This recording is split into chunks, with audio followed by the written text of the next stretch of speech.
मैं उस सेल में रहा, मुझे किसी ने नहीं बुलाया, किसी ने कोई आवाज़ नहीं दी। तीसरे दिन एक ऑफिसर आता है और उसके हाथ में एक चिट होती है। वो चिट की तरफ देखता है, वो कहता है साधु रिमांड की रही। मैं अपना हाथ कर रखता हूँ कि जी सर। मैं कहता आजा तेरी मुलाकात आई है। वो फीलिंग ही बड़ी अजीब सी थी कि आपको किसी ने पूछा है, आपसे बात की है किसी ने, और इससे पहले मुझे पता ही नहीं था कि मुलाकात क्या होती है। खैर उसने मुझे मेरे सेल से निकाला, मुझे एक जगह पे ले गया और 3 दिन बाद मैंने किसी अपने को देखा। मेरी माँ, अरूब और ज़िया वहाँ पे खड़े हुए थे, लेकिन मैं उनको मिल नहीं सकता था, उनको गले नहीं लग सकता था, मैं उनको सलाम नहीं कर सकता था क्योंकि हमारे दरमियान में शीशा लगा हुआ था। उनकी तरफ एक लैंडलाइन पड़ा हुआ था, एक लैंडलाइन मेरी तरफ पड़ा हुआ था और उस लैंडलाइन में ही आप बात कर सकते हो। मैंने ज़िंदगी में इतना बेबस फील नहीं किया। एक लैंडलाइन उनकी तरफ पड़ा होता है, एक लैंडलाइन मेरी तरफ पड़ा होता है। एक तरफ से अरूब फ़ोन उठाती है, दूसरी तरफ से मैं फ़ोन उठाता हूँ और वो कहती है क्या हाल है।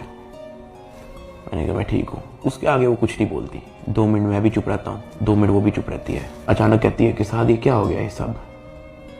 मैंने कहा रूप मुझे नहीं पता, मुझे नहीं पता, मेरे पास किसी चीज़ का जवाब नहीं है। ऐसी हमारी बात हो रही थी। अचानक ज़िया अरूब को कहता कि मैंने बात करनी है साद से। मैंने कहा हाँ करवाओ। ज़िया अरूब से फ़ोन ले लेता है। वो कहता है कि यार साद आपका एक दोस्त आया था। मैंने कहा हाँ। कहता यार वो तो सारी डिटेल हमसे मांग रहा था और उसको सब कुछ पता है, तो आप उस पर ट्रस्ट करते हो।